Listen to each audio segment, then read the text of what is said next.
Hey guys, welcome back to another episode of Evoland 2. God damn it. Why do I always mess it up? It's Talos Principle. We can do that. We'll do that later. We'll read this first. Oh, if there's a thing here, there's probably a thing in the other one too. We didn't do that. Oxyrhynchus. Rhynchus. Whatever. The great irony of the Oxyrhynchus papyri is that such a vital source of information about the ancient world exists only because of a garbage dump. While the Library of Alexandria burned at the hands of fanatics and conquerors, depriving us of unimaginable insight into history, philosophy, and art, the papers carelessly thrown away by the citizens of Oxyrhynchus survive to the modern day, and though it is true that a great deal of what we know today is because of the conscious effort of individuals and organizations, such as the spectacular translation and preservation work done during the Islamic Golden Age, so much more is simply the result of coincidence and luck.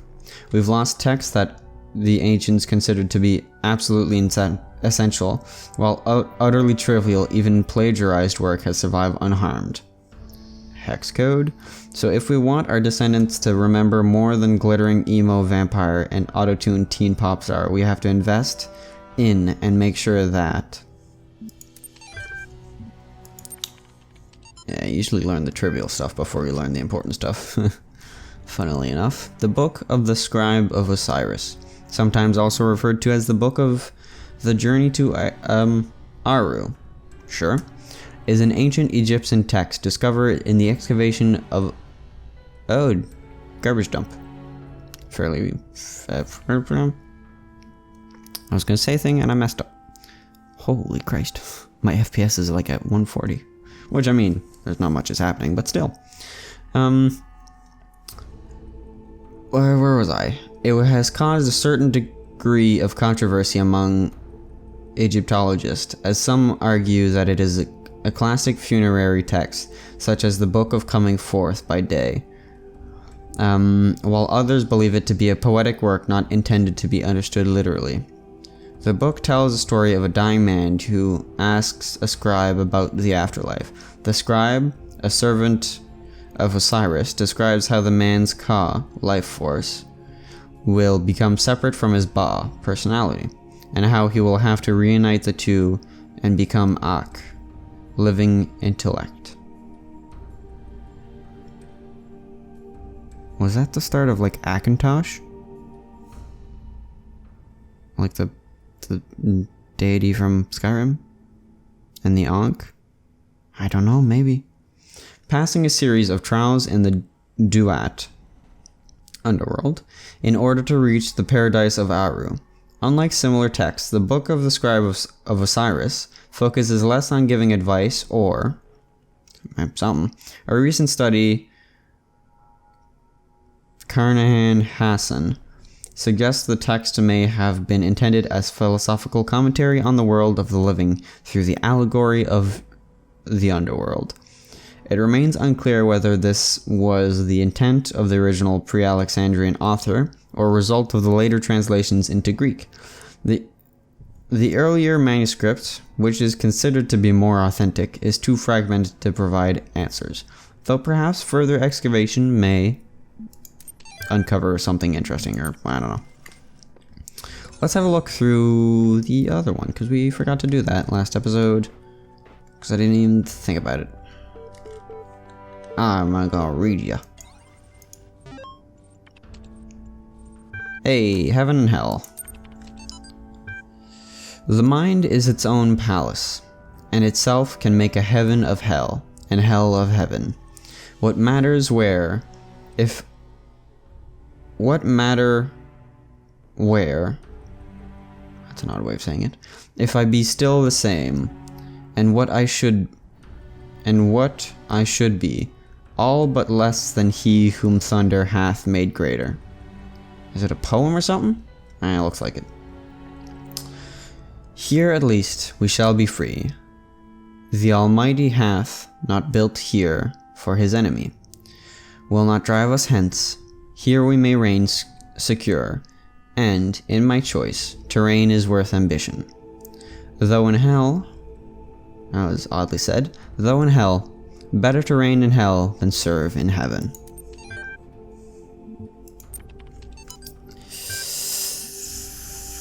I suppose? But not many people get to reign. Mostly people serve. Or, well, to a certain degree. Blake Williams. Is that a hex code? 1, 2, 3, 4, 5, 6, 7, 8, 9, 10. Maybe? With one number not enough? That's a possibility. The ancient tradition that the world will be consumed in fire at the end of 6,000 years is true, as I have heard from hell. From the cherub with his flaming sword is hereby commanded to leave his guard at tree of life. At the tree of life? And when he does, the whole creation will be consumed, and appear infinite and holy, whereas now it appears finite and corrupt. This will come to pass by an improvement of sensual enjoyment. But first, the notion that man has a body distinct from his soul is to be expunged. This I shall do by printing in the infernal method, by corrosives which in hell are salutary and medicinal, melting apparent surfaces away, and displaying the infinite which was hid. I'm messing up all of the time. Blake William collection, the marriage of heaven and hell, document, whole bunch of hex code. That's not what I wanted. Cool. Let's go to B. Let's have a look around. We've got all of this. Let's get away with the simple ones and do the more complex ones first. Fuck! So close, yet so far.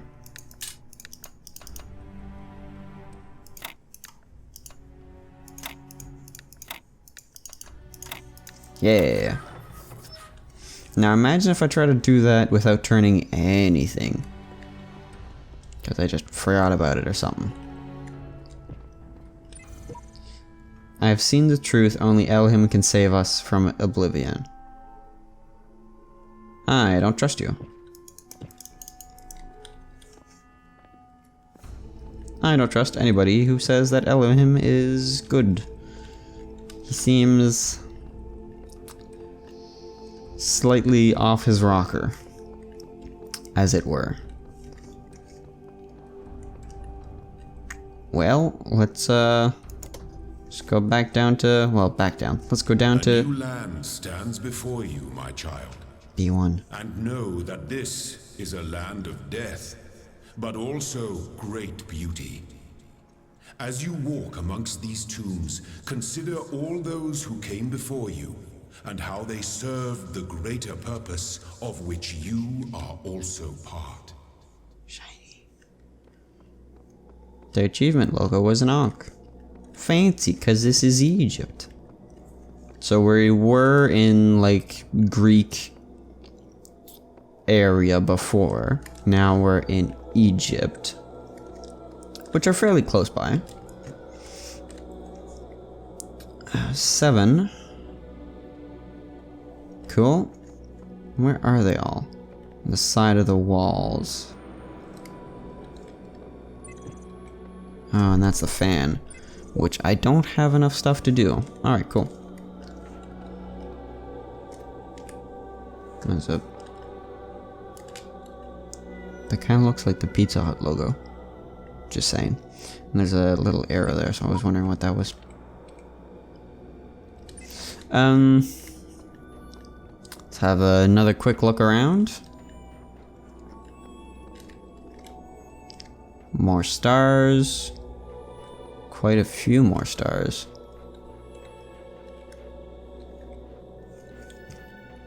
Is there another, like, star room in here?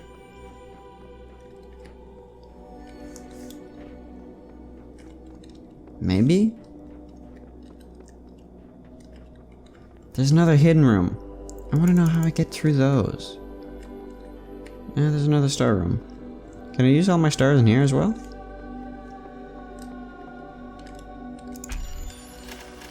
Missing one. Yet again. I need a play button for this? Wow, that seems unlikely. That's not what I meant. That seems difficult is what I meant to say. Oh. I had not seen that on the roof. Let's see.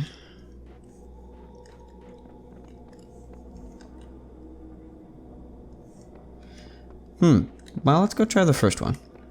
Oh, and there's a second thing. What's that? It's a computer.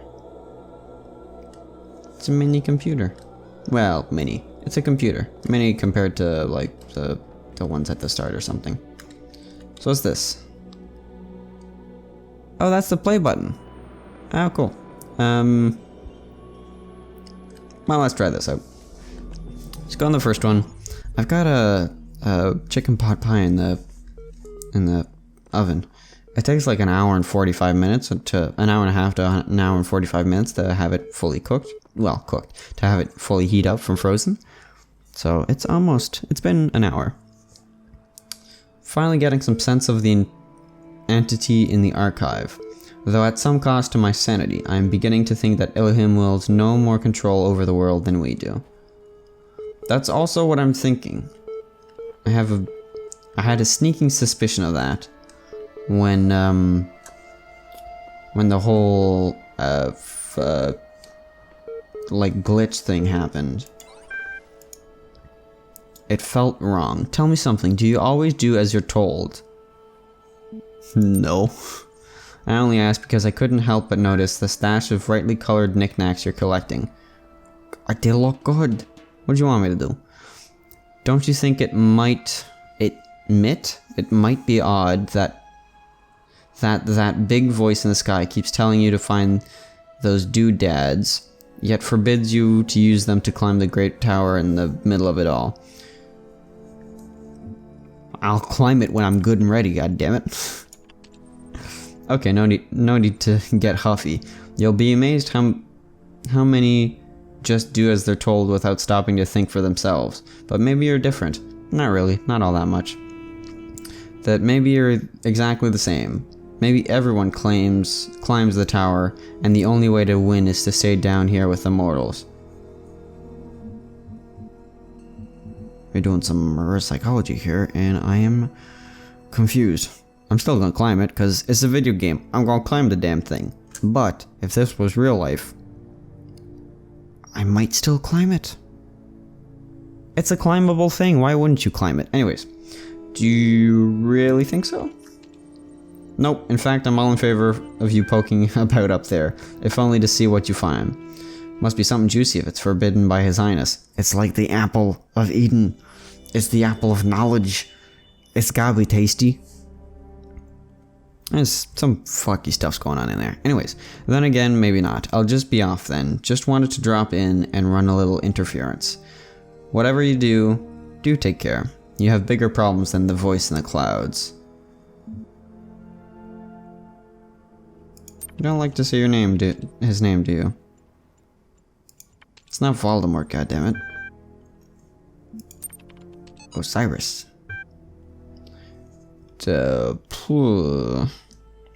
Let's read a bit, shall we?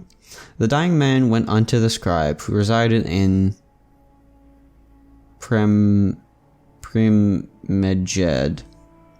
Was changed according to who the copy of the book was made for. The dying man is an avatar of the owner. And said, Behold, I am weak of body, my days under the holy sun of Amun-Ra. Sounds like the Ala Amun-Ra. The part of the lyrics in Mother Loving Gentleman? Or was it the other one? I don't know. In the older manuscripts, this is rendered as some controversy as to whether it are coming to an end. Though I have spent my years in service of the two lands, I have not studied the... Tell me, You who are wise in the writings of the dead, what lies ahead on my journey? What will I face in the lands of the Westerners? There is no 5. What are you talking about? And the scribe spoke, saying, at the appointed time, the dead compared with Kenti Aminchu, the foremost of the Westerners, a title later given to Osiris. Sometimes mistaken for a mistranslation on Budge's part, this is actually almost certainly a mistranslation by the ancient scribe. The equivalent portion of the older manuscript is sadly not extant? Intact? I don't know what extant means.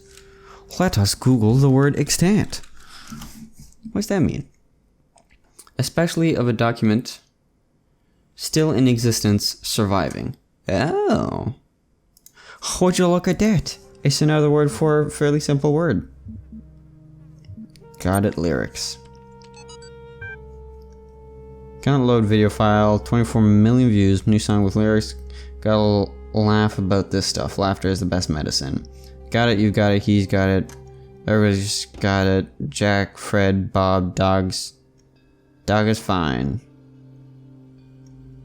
Except we've got it, everybody's got it. Favorite. What the Christ was that? Immortality. Disgruntlemeister's Blogstasy, episode 204. That's a mouthful. I don't know about everybody else, but I'm afraid of dying. I don't see any reason to believe there's an afterlife. I'm an organism like any other. When my brain stops working, my consciousness will cease, and then I will be gone. And you know what? I can't just embrace that. I can't say I'm okay with it, or I've accepted it, or some nonsense like that. I don't want to have an ending. It terrifies me. If I have a genie right now, I'd wish for immortality. Who wouldn't? But you wouldn't really want to be immortal. Oh, but you really wouldn't really want to be immortal, the pseudo-philosophers say. Pretentious drivel. Everybody wants to live forever. Maybe everybody deserves to live forever too, but we can't. So here we are. Live with it. Or rather, don't.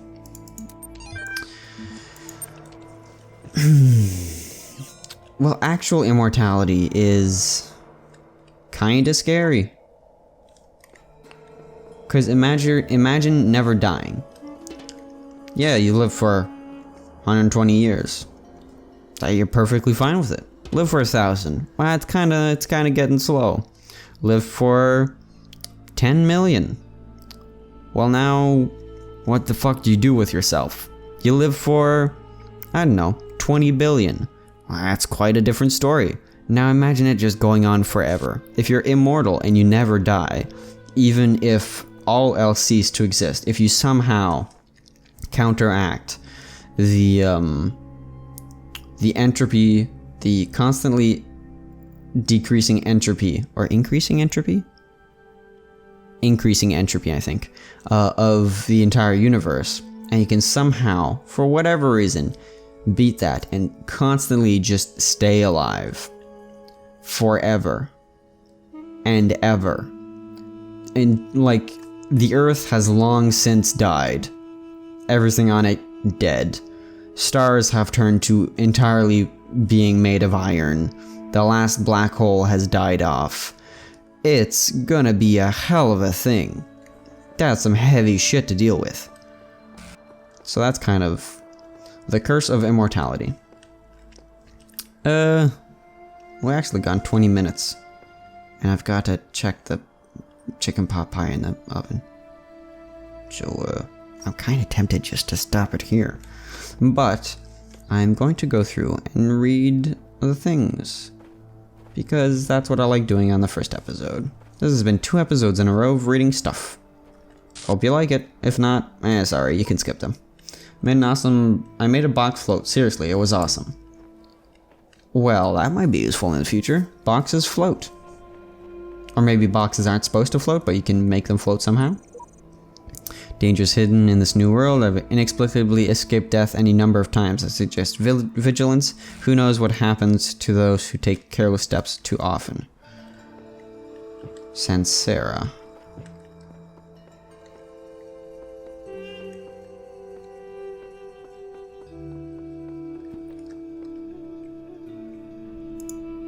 Oh right, I can paint a message. I forgot about this. I want it on this pillar. Certification program is a sham. What does a computer know about humanity? That is fairly funny that a computer is telling you if you're human or not. It would have to know how. Yeah, it's an interesting way of thinking of things. That's not quite what I wanted to say. It's like a paradox or something, maybe. I'm not sure. The tools to overcome this place has been provided to us. We only need to learn them. We'll be needing a special device to solve this one. Have you ever tried crossing the laser beam? Are you going crazy, or do the computer's terminals have personality? Am I going crazy? They seem to have personality, yeah. I have traveled to the edge of the known world, though it seems to stretch on forever. Our domain is much less than we imagined. That's useless, kind of. But it feels insightful.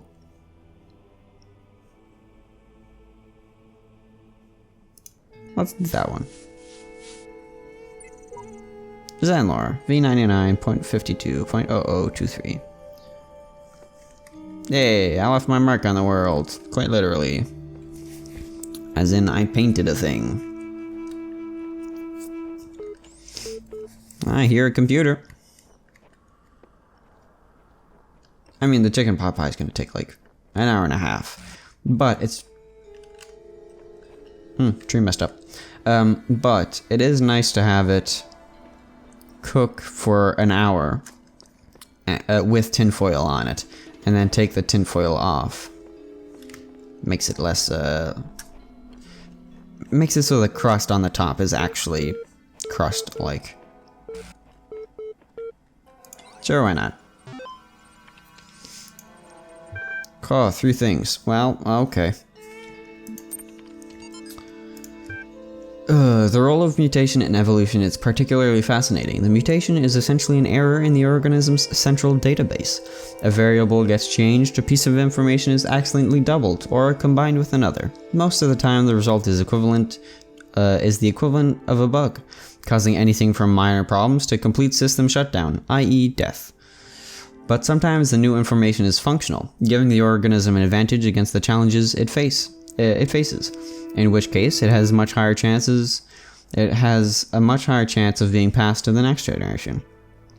If you consider how unlikely a beneficial mutation is, and how long it takes for such a mutation to propagate, this process can give you an amazing insight into just how vast the genetic history of each living organism. Overwrite. Simultaneously, it is intriguing to consider what a major role random errors have played in the evolution of life itself. The same process that has killed so many of us, often in horrific ways, is also responsible for our existence. Capacity, and then evolution. Elohim capacity, or something along the lines. No worries, L is not only ridiculously fast, it also has a bazillion tons of space. Even while hosting a full copy of the archive, it'll totally be able to handle all your project's data needs, assuming its output is as you suggested. I mean, the worst case scenario would be like centuries. That should be enough, right? Right? Apparently it wasn't enough. Favorited by George Jameson. One of the common misunderstandings about evolution. One of the common misunderstandings about evolution, sometimes accidentally promoted by people who should know better, is that it's an active process. Sometimes the term evolve is even applied to individual beings, as if some invisible force has driven them to suddenly change. But the truth is that individuals don't evolve. The term evolution describes a long-term process that can be observed in an entire population across time due to, for example, in response to an external threat or challenge. If individuals coincidentally if an individual coincidentally has a trait that allows it to deal with the challenges more effectively than others, it is more likely to pass on that information to its descendants. That information gives them an advantage, so over time they become the dominant model of that species. The individual experiences The individuals experience no significant genetic change during their lifetime, but each of them is part of the evolution of the species. Yup, that's how that works. Fascinating stuff. There's a ladder there. I wanna go there. How do I go there? Well, there's nothing over there. There's a ladder. Ah, Christ. Maybe I need to go through there? I wanna... Maybe I need a box. I can put a box there, maybe. Almost done. Just this area left, which appears to have sweet nothing. Cool. Well, that's it for the episode. Fancy schmancy. Is the water gonna drain like in that last one? Cause that was an interesting one. I wanna go here. I wanna check that one out next. This one. This is what we're gonna do next. See you later. Well, it's the outro and whatnot. But yeah, I hope you've enjoyed. I hope to see you next time. Have a lovely day, stay safe, and goodbye.